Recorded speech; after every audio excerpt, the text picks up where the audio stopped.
Welcome to San Joaquin Spotlight, a public affairs program featuring conversations about life in the central San Joaquin Valley.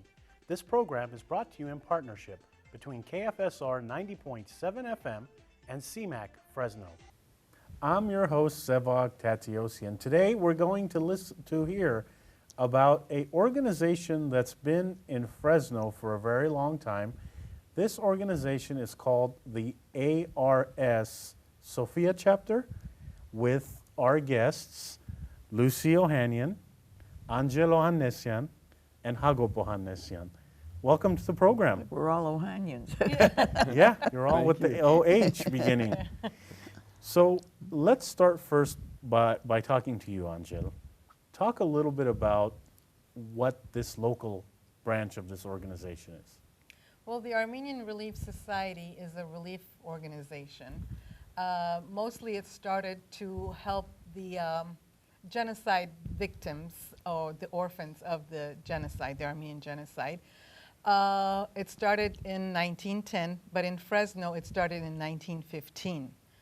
And we have been helping mostly the orphans in the beginning of the genocide, and we did a lot of fundraising to send money. I remember reading one time that we had sent about $1,700 to the Católicos in Echmiadzin to go to the survivors. So that was what year? I believe it was in between 1915 and 1918. That's a lot of money at the time, I must say. Yeah, that's right. We're talking about 100 years ago. Yeah. Right. So I want to ask Hagop, I was impressed when I learned that you did your thesis on this thing. So tell us about the bigger organization. Yeah. Well, I've always been interested in diaspora communities and looking at Armenians that live outside of the homeland, outside of Armenia. And I was always interested in how Armenians were able to leave their homeland and create essentially a new Armenia, and looking at that immigrant experience. And so I was really interested in looking at something new in terms of the immigrant experience in America, because a lot of the history that's written is male perspective, what the Armenian men did when they came here. And after talking to a lot of people and my professors and ARS members, I've got the idea to look into this organization more detail and use Armenian women, because it is an Armenian women organization, although there are male members now that are becoming members, and to see how that played in the life of Armenian American immigrant women. So you get this idea that you're going to do a whole research project on this. What do you do next? I mean, where do you find information about this organization? That's a great question. You know, the first thing that I did is I talked to a lot of the members of the organization, and Angele was one of them. I spoke to a few others as well, trying to see what this organization about, what it entails, and what I could do for myself to get more information, because I was ultimately going to do a research project on this. And I came to find out that there is an entire archival center in Watertown, Massachusetts. Okay. And I was honored and blessed to have the opportunity to go and do a lot of research there, and that's where I learned a lot. We're going to dissect your trip to Watertown, Massachusetts, and talk about what you found there and how you were welcomed over there in a little bit. But I want to talk about Miss Hagopian. There is a lady named Miss Hagopian. Mrs. Hagopian. Mrs. Hagopian. Sophia Levon Hagopian. So who was this person, and is that why this is called the Sophia Chapter? No, let's get this straight. Okay. That this 100th anniversary is for the Fresno Meyer Chapter. Okay. Not the Sophia Chapter. They came, I mean, the young people came into in the 40s, 40s and 50s. And Mrs. Hagopian was a great philanthropist. She had no children, but everybody was her child. And she loved everybody. She works so hard to pinch pennies to send it overseas. She has done so much for people. She's not only, we not only took care of those that were in the genocide, we're taking care of the blind. She opened up a hospital for the blind people in Greece. She opened up one in Beirut or Aleppo, and it's still going strong. And Mrs. Hagopian was one person that when she asked you to do something, you did it. And she used to go, and we used to have our big dinners. Once a year we had our big dinners. There would be 750 people there. Wow. Yeah. We had the organization, the Mother Chapter. They had, when I came, in the 40s, when we came, they had about 200 members. They all worked to raise money for these projects. And she would go around during the time of the dinner, getting ready for the dinner. She'd go around to all the farms, and she'd get the farmers to give them the chickens to help us, you know, at the dinner. She raised money from all over, from everybody. And her big thing was to help the people over there. It was just something that she was very strong on, and you couldn't, nobody could ever refuse Mrs. Hagopian. She just barreled in. Well, I mean, it's great that she was from Fresno. You of all know, places. when she would go out to the farms, and the guys, the people would be, the farmers would be in the field. Man, she walked right out to the field. She used to take my mother with her. My mother was young, and she wanted my mother to see what was going on because we were newcomers here in California. And she told us that our life was so good here that we had to help the people over there. It's a great mentality. Yes, yes. So, Angele, turning to you now. So you're involved in the local chapter of the ARS. So let's talk a little bit more about what the organization does. I mean, so you meet with the rest of the members and you decide, okay, we need to help this group, because you did something for the community in Aleppo as well, didn't you? That's right. What we do is, in the beginning of our fiscal year, we sit down and we do an annual budget and an annual program, and we work whatever we have on that program. The Syrian project, Syrian Armenians, is a top project for us right now to help those needy Armenians and non-Armenians in Syria. So we do a lot of fundraisings to send money to the Syrian organization here in LA. So two questions on that note. Is it helping, and is the money getting there? Yes, it is helping, and yes, the money is getting there through our right channels, and we know for a fact that the families over there are being helped. Hagop, I want to talk to you a little bit about this project. So you go to Massachusetts, you knock on the door and say, hey, I'm from Fresno, I'm here to look at your archives.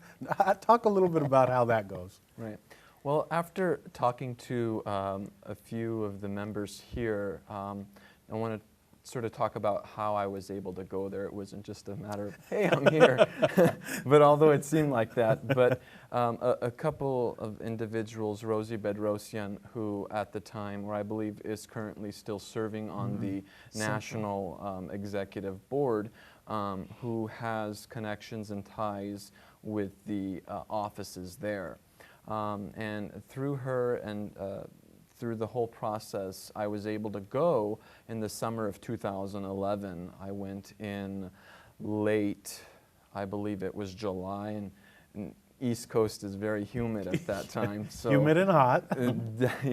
yeah, different than Fresno, definitely, the dry climate.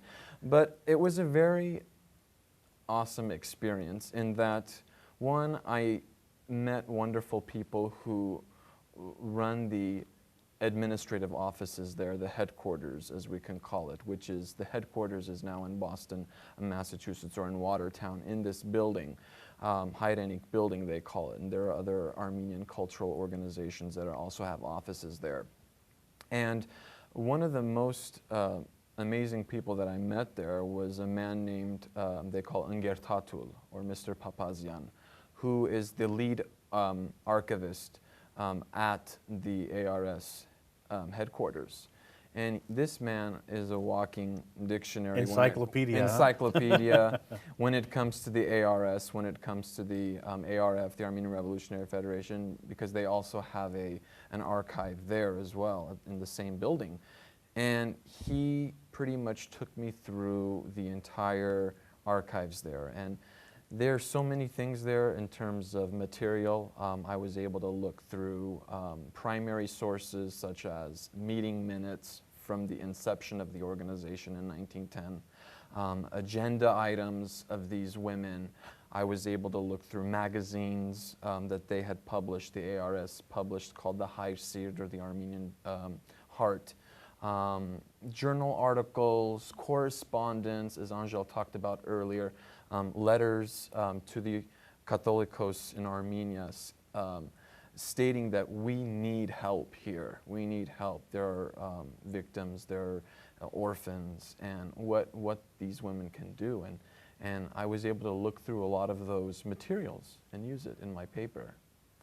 So someone talk about the ARS Mayer chapter. What is the anniversary this year? It's our 100th anniversary. So tell us what the Mayer chapter is in relation to the organization that Hagop researched in Massachusetts. Well, our theme is to help whoever needs help, and we also help students going to school. We have scholarships, and that's our, we just try to help them out. And there are several people from Fresno on the actual national board, is it? Or Well, that's Rosie Bedrosian. Yes. Yeah. Rosie so Bedrosian. that's Yeah. incredible to have someone locally on a national organization Oh, yeah. board. Yes. Angele, you're active in all of you are active in a lot of things, but I see Angele, on several things. Why are you so passionate about this? I mean, did you have family in the genocide? I mean, what? Because I've had you on the radio version several years ago, and so I mean, it sounds like the passion still lives on Yes. here 2 years later. I was born with the passion. I was born Armenian, and someone had said, I'm born Armenian, I live Armenian, and I die Armenian, which that would be me. My passion actually comes from my parents, my grandparents, and anything Armenian and everything Armenian is my passion. So because of the genocide, what I heard from my parents, I didn't hear much from my grandparents because it was kind of too painful for them to talk about it. But my parents told me a lot about their experiences. They eventually ended up in Lebanon, and they created families as orphans. They started as orphans, and then they created families. And I just admire and I just love that my grandparents survived so that I can be here today. And because of that, I want to give, and I want to make sure that I see the Armenian lives on, because they wanted to make sure that they live so that the Armenian will live, and I want to make sure that the Armenian lives on. So the genocide, it sounds like, impacted all of My us mother in the and room, father were- even impacted my Yeah. family. But you mentioned your mother, Lucy, several times. Yes. Talk a little bit about your mother and who in your family survived the genocide. My mother and my father My father was older, and he and his two sisters ran away to Russia in 1915. They saw their father and brother beheaded, and my grandmother said, "You have to get away from here, that, you know, whichever way you can." They finally got on a cattle car to go to Russia because they had been offered a home over there. They were in a huge auditorium or gymnasium, 500-600 people living there. And every night the gendarmes used to come and take some of our people out. And you never saw them again. And my aunt hid my father, because he was smaller, hid my father, and they got through. Now, my mother was younger, but she was on the death march to Derzor. And lucky for her, the Danish missionary was riding by there just at that time when her group of friends were walking. No shoes, nothing, barefooted and ragged. And my mother says that this woman came, the missionary came and took them, and whoever she could, and thank heavens, my mother was cared for. So if that missionary didn't pass by at that very time, My mother wouldn't. you wouldn't be sitting I here. wouldn't be here.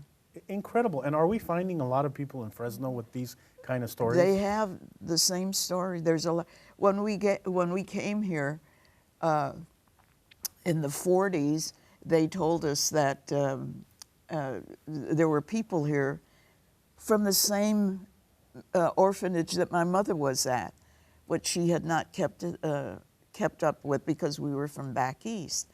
And it was just like sisters again, sisters and mother. Her mother at the orphanage was here, and the sisters from the orphanage were here. And it was, you know. It sounds like these stories and these experiences are what kind of drive ARS. I mean, you know, Angele's nodding her head, Hagop is nodding his head. You know, but it sounds like these stories, what you keep telling, is what drives you to do what you do. You know, in the old days there, everybody put everything together. There's no food, no nothing. We got together, and this is back in Springfield and Massachusetts. And we got money together from our neighbors, from all, you know, pennies and dollar bills. There was no money in those days, you know. So we tried to help as much as we could because my mother and father saw that. It's not what they heard, they saw. Mm-hmm.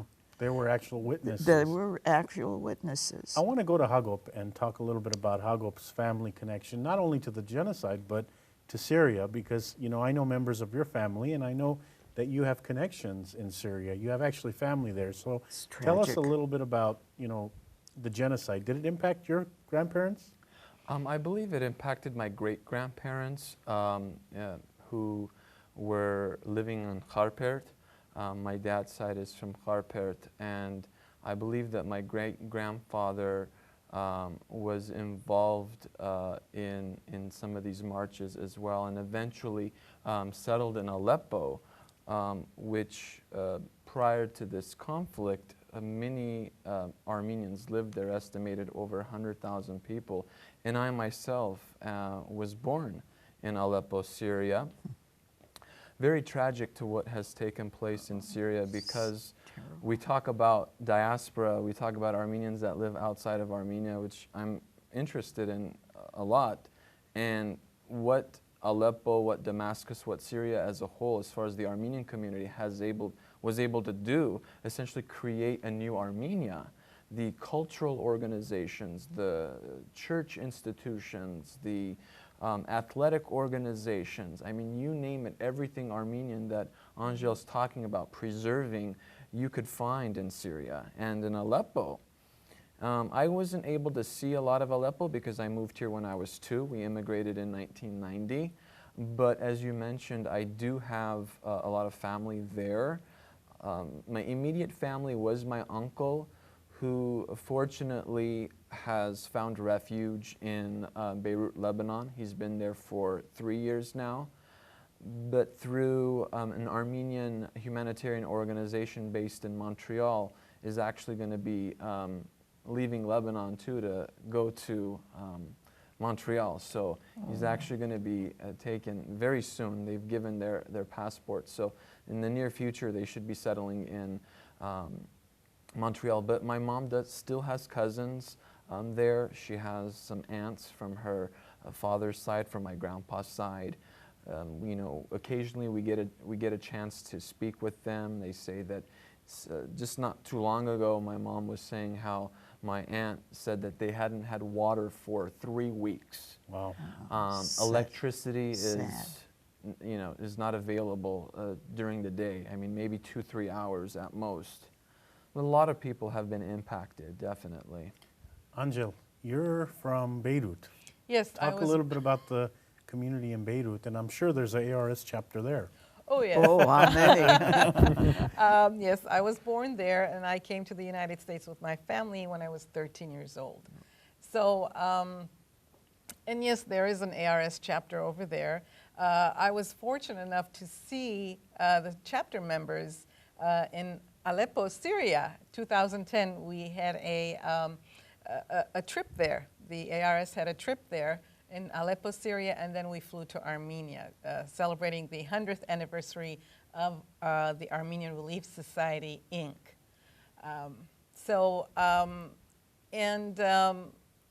I went to Armenian school in Lebanon up to 5th grade. I can read and write, not that great, not a college level. So I learned a lot of my Armenian history over there.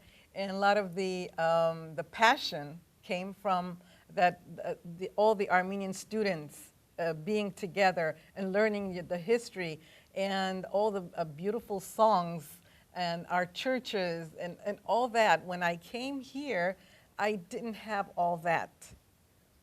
Mm-hmm. So I yearned for that. When we came, we went to the Midwest first. And there was not a large community of Armenians there, so it was very small. And that's where I really said that we have to keep going as Armenians to survive, so that the Armenian can survive.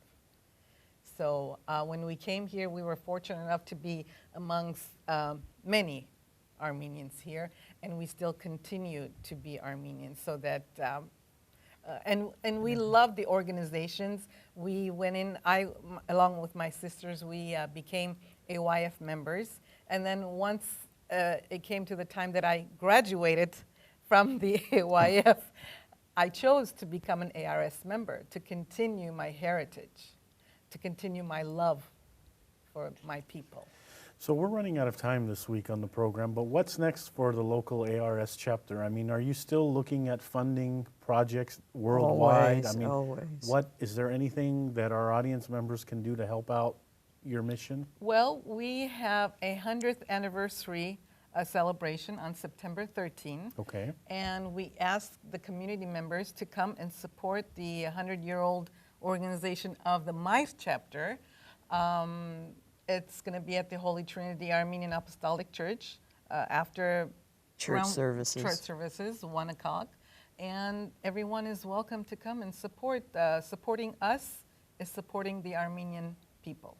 So, but the programs and stuff will be available in English too, so that if people don't speak Armenian, they're going to understand and follow what's going on? Yes. Most of our meetings are done in English anyway. Yeah. That's when the Sophia chapter came in. The young people came in. Hagop, we're running out of time, but you've got a minute. Tell us a little bit about what you learned doing this ARS. I mean, I'm sure you learned a lot of things, but some of the highlights of this project, what were they? Well, I came to find out one of the interesting things I want to mention is the ARS was actually founded by an Armenian male who was by the name of Khachadur Edward Malmunian, who was an ARF member who came to the United States. He was an immigrant, but he saw the vision. He saw the vision of the Armenian woman taking charge of this organization and its projects. And a lot of what Angele and Lucy said, philanthropy is the main thing. Helping out the needy, helping the survivors back in 1915, helping young students, anything that has to do with the Armenian cause, keeping the language. The Armenian Relief Society houses many Armenian schools, Saturday schools. We have one in Fresno. And we do have one in Fresno, which we started 3 or 4 years ago. Well, congratulations. I mean, it sounds like your organization has done some great things to help people in need. I mean, you know, you see a need, and that's where you send your resources. That's what it's all about. So, congratulations, Lucy, Angele, and Hagop. Thank you so much for coming on the program this week. Thank you. Sevag, for having us. Thank you. That's all for this edition of San Joaquin Spotlight. Thank you to our guests from the ARS, the Maya Chapter, Fresno, California. I'm your host, Sevag Tateosian, but thank you to our volunteer crew that make this production and every production possible. We couldn't do it without you. To our audience members listening to us on 90.7 FM, KFSR Fresno, and to those watching this broadcast on Comcast 93 and AT&T 99, thank you. Thank you for spending our time with us. We hope that you enjoyed learning about this local organization that's doing some wonderful things across borders around the nation. Tune in next week to a new edition